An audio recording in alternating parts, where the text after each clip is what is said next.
Well, hell.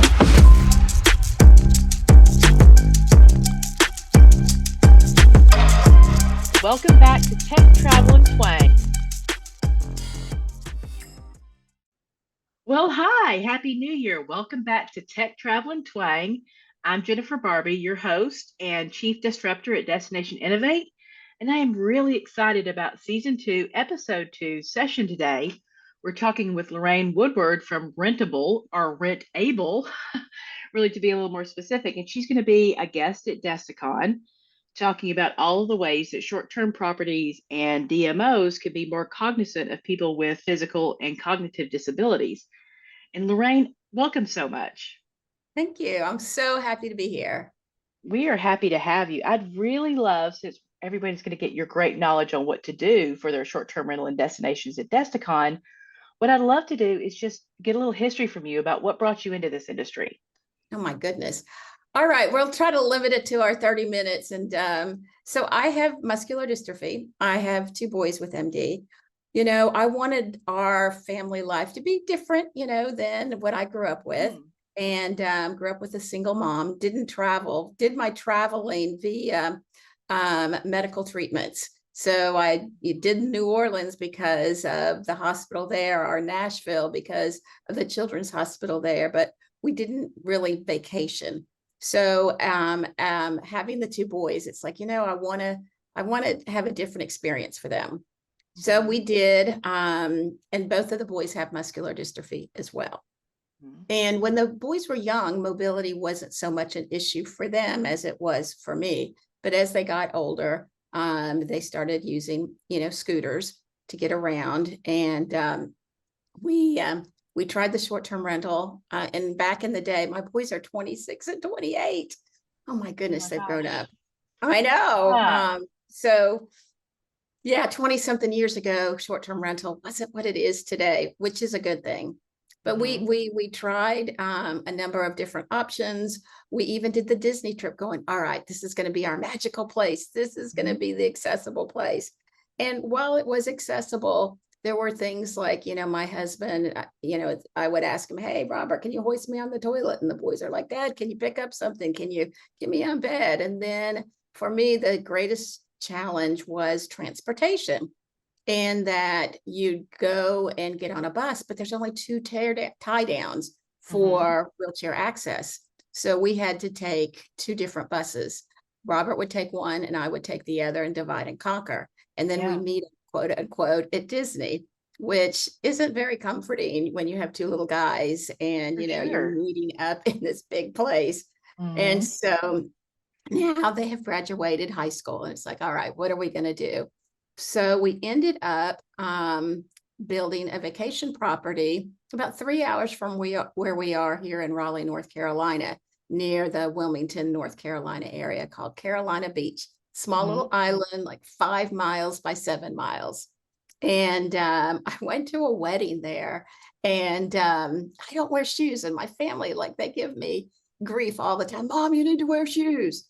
And I'm like, oh, I don't want to wear shoes. So I went to this wedding. I didn't wear shoes. And you know what? Nobody cared. Nobody cared. I love it. Love it. Exactly. And then I went to a small church and I knew I was in the right place because the gentleman who was playing a ukulele had no shoes on. And I'm going, all right, I found my place. Found your people. I found a lot about a block and a half from the beach. I didn't want to be on the beach. So built this property and you know what? We come up with some crazy ideas. I knew I wanted the property to be fully accessible for our family. That was number one. Number two, I wanted it to be a destination for end of life. I don't know why, but I did. And then thirdly, I'm designing the bathroom and in my head, I'm going, oh, I need a bathroom that's big enough for a gurney and 3 attendants.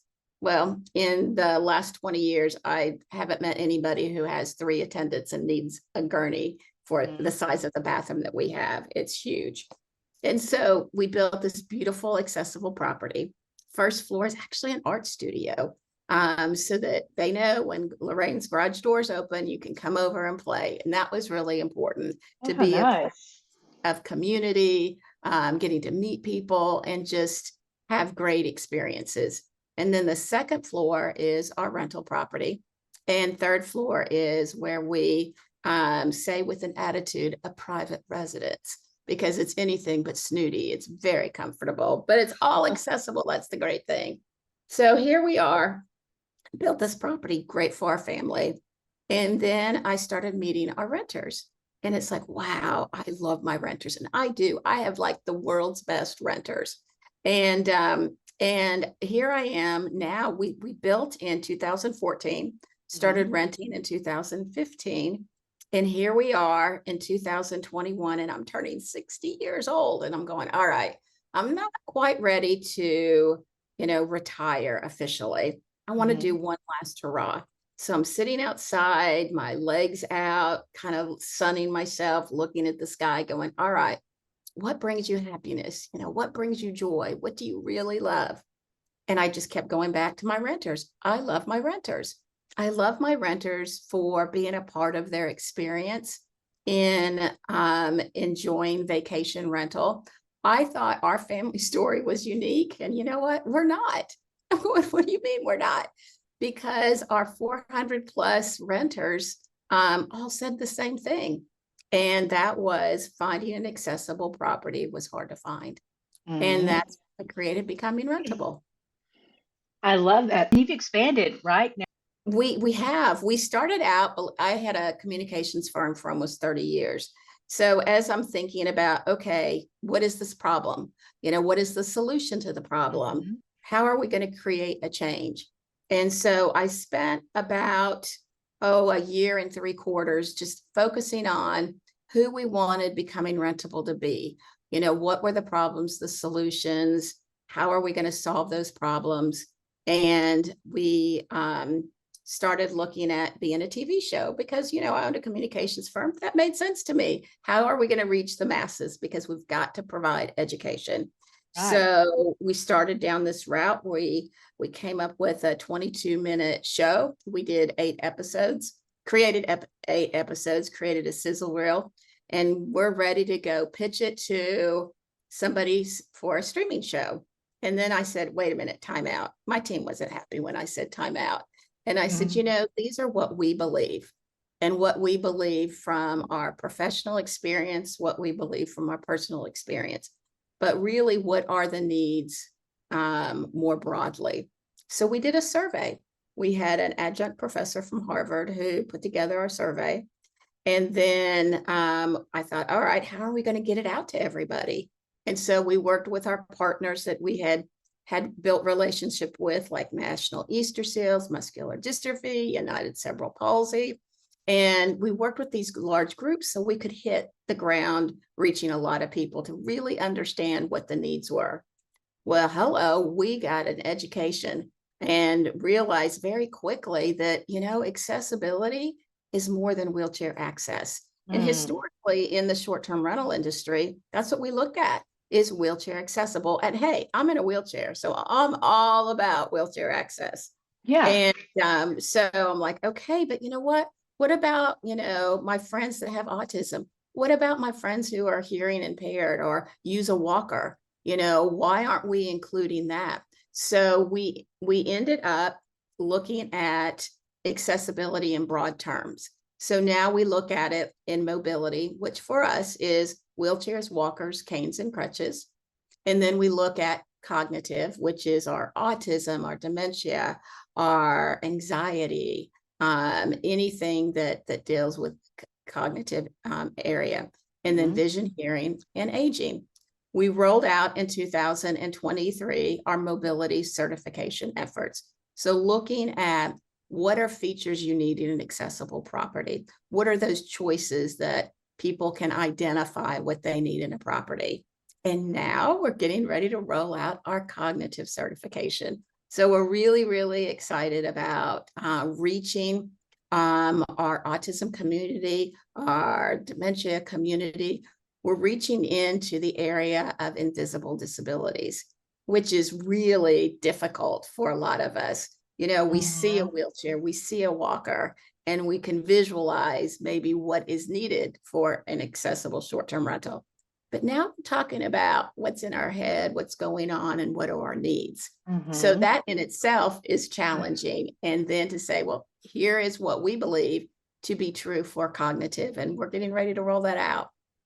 In your mobility certification, what would you say? What have you heard mostly feedback from property owners or destinations? Like, is that something they're embracing? Is that something they still need education on? Education is key. It really is. I mean, you throw out a term like this is my favorite one, zero threshold entry. What the heck does that mean? That's the formal name of I can wheel into a property with no steps. Mm-hmm. What I mean, but you throw these words out. What does it mean to have a roll-in shower? Well, again, some people go, well, the step is only 2-3 inches. Can't they do like the bumpity bump and get in the shower? Well, no, that's not a roll-in shower. Mm-hmm. So there is an area of continuing education, even for mobility, as simple as wheelchair accessibility. Because we've added the walker, the crutches, and the canes, our toughest critics are really people with disabilities. We will promote and show an accessible certified property, and Mm-hmm. we'll put it out on social media, and then we'll get 30, 40, 50 comments. That's not accessible. And we explain that what's accessible to you may not be accessible to somebody else. And that's why we created 43 filters. So you can choose what is accessible to you. Like for me, I need the no step component.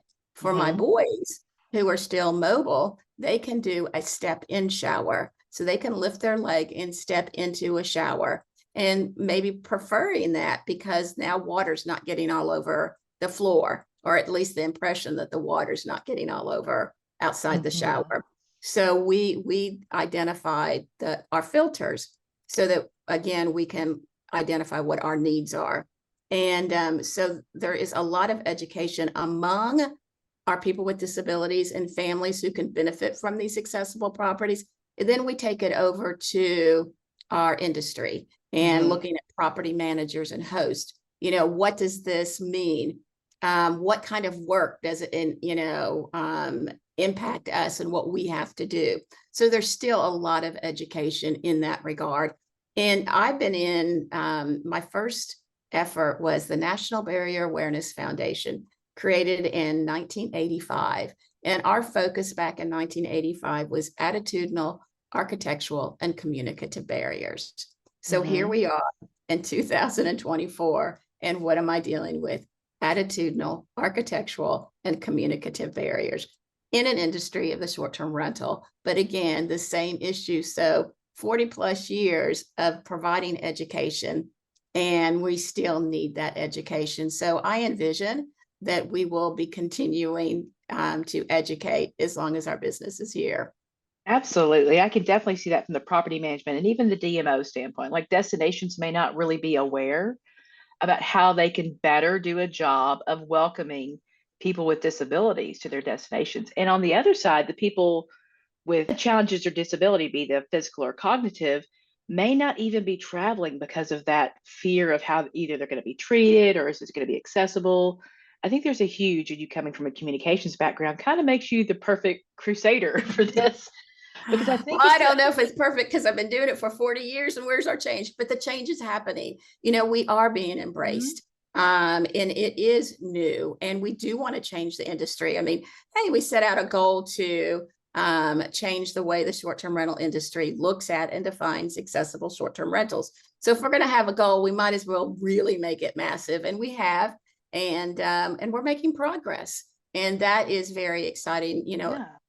We have the largest inventory of accessible short-term rentals on our listing platform, but yet there are millions of properties available in the United States, but only 0.1% is accessible. So if we have 1,000 properties out of 2-3 million properties, that's really unacceptable. It doesn't provide people who want to travel the options And that I, we have if we don't need those accessible features. So we have a lot of work ahead of us. I can see that. And I think though it also opens up an economic opportunity that a lot of people aren't thinking about because, the hoteliers in the space, that have the accessible rooms, but the short-term rental industry is one that's in the most demand from a consumer standpoint. So there's a disconnect there. And I think I know some of the ongoing conversations I've been having with DMOs and short-term rentals, our DMOs are still concerned that short-term rentals are a piece of the market or they're going to take over the market. So they're also having those communication issues to bridge. But I think this is a huge opportunity that if for our DMO listeners to really think about this. You may not own a property, you may have a small amount of your properties, you may have a large amount of your properties, but I feel like this is going to be a turning point We for. hope it will be. Mhm. When you think of mobility, accessibility as a property owner, you're going, oh my gosh, how much is it going to cost? I'm going to have to tear down this wall. I'm going to have to redo my bathroom. I'm going to have to add Mhm. an elevator. And it can be expensive and it doesn't have to be expensive. But as we look at our cognitive efforts, we're looking at a secondary lock on your exterior doors, $5 a piece. We're looking at pin locks or a nail in your windows to keep that secondary lock for window exits. We Mhm. look at dimmer switches, blackout curtains. So the cost to make a property accessible could be as few as $500. Or as much as $500. It can be, it's very affordable. There's not the physical aspect of tearing down walls.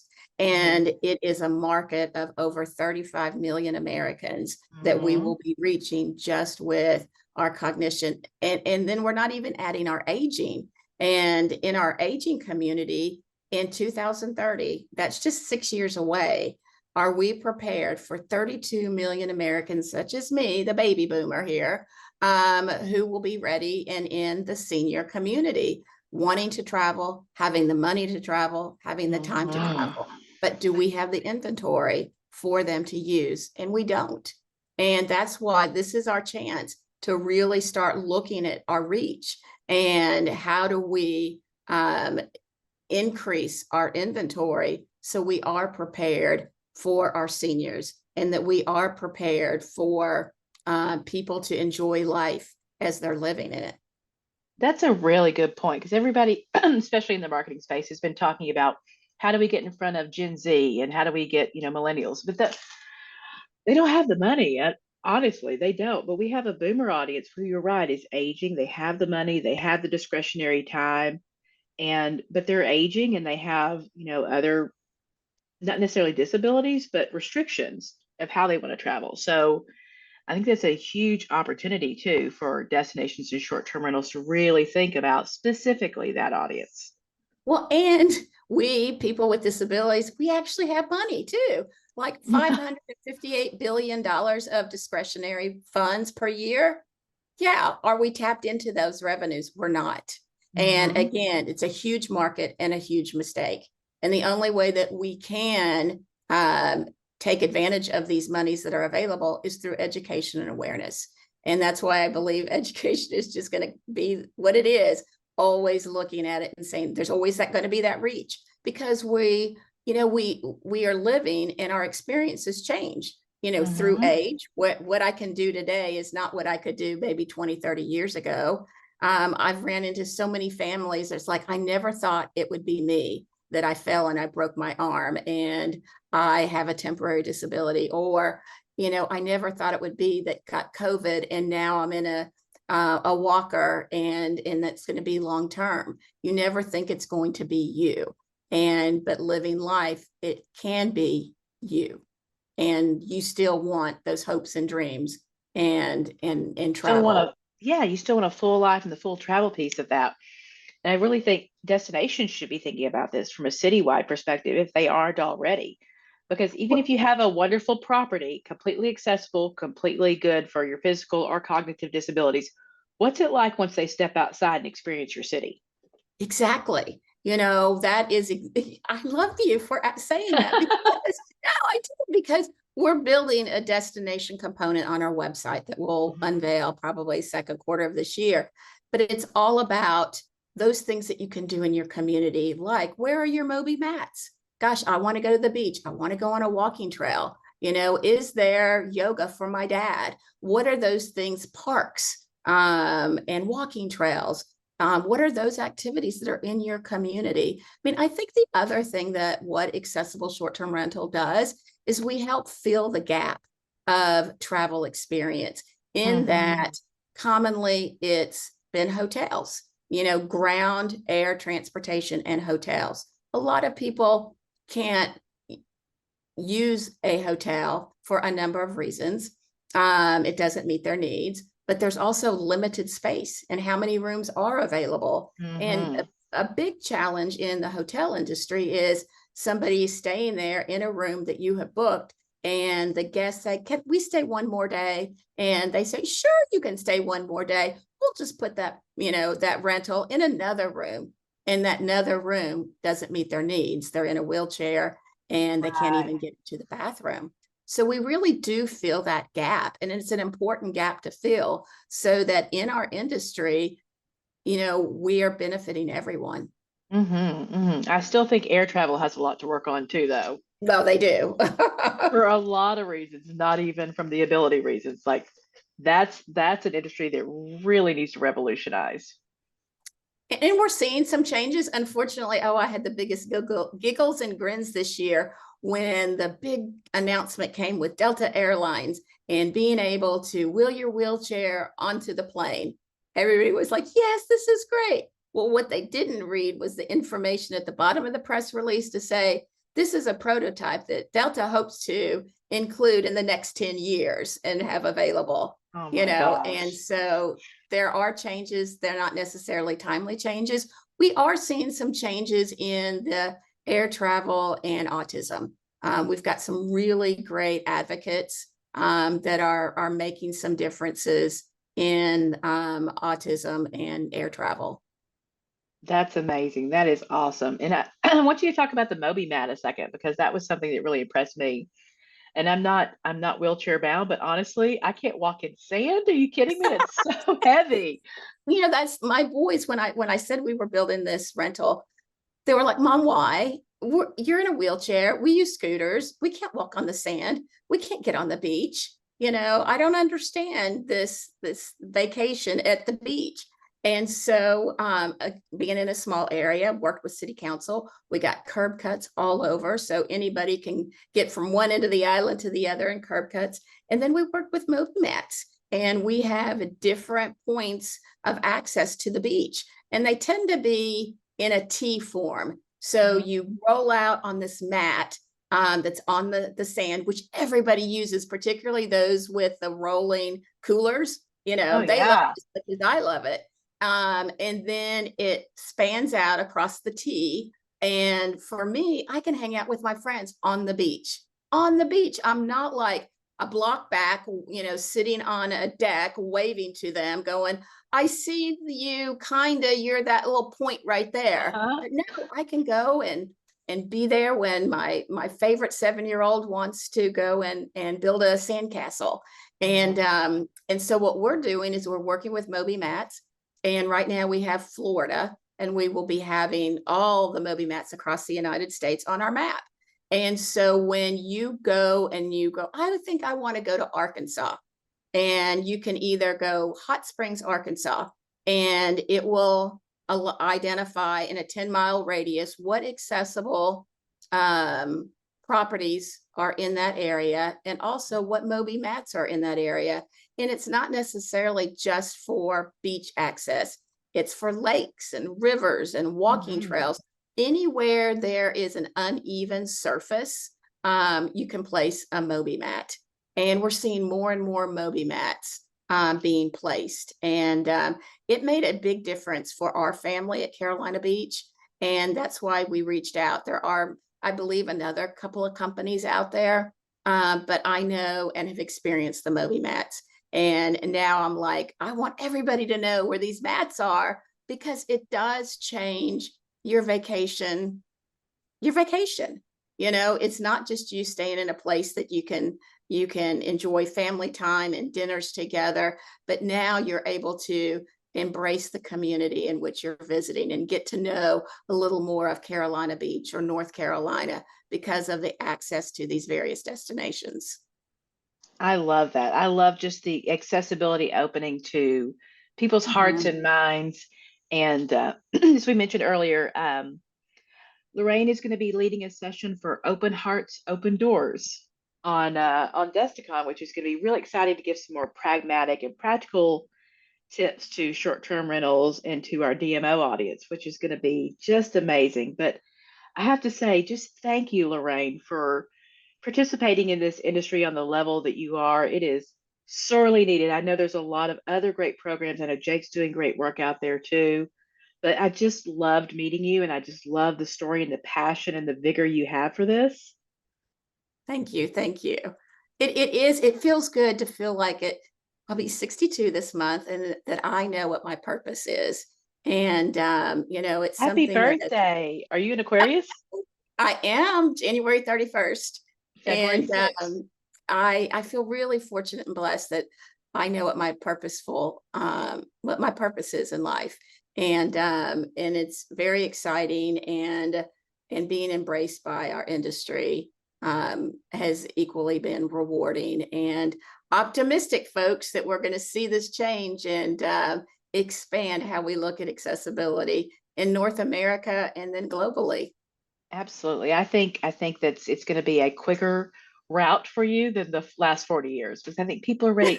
The other thing is you have to wait till people are ready to learn and ready to listen. And I think we're in a society now where we're listening much closer, bionic listening, I call it, to each other. I agree with you wholeheartedly. Yeah, absolutely. Well, as we are just at the very beginning, today is the 2nd of January. um, of 2024, do you have some good advice if people are looking at what their goals are, what their resolutions? And that could be business, personal, professional. Like, what's your life advice for us? Oh, life advice. Oh, nice little end question here. Easy to answer. Wow. I'm all about looking at what brings you joy and happiness, and to really look at how you can make that happen and base it on what brings you, not what brings your mother, a family Mhm. member, a husband, your children, but to really look and investigate and see and implement those actions that will bring you joy and happiness in your life. I love that, especially the as a mother part, because you're so used to like, right, putting everybody, what you want is whatever your children want. But I think bringing joy to yourself, I love that you say that.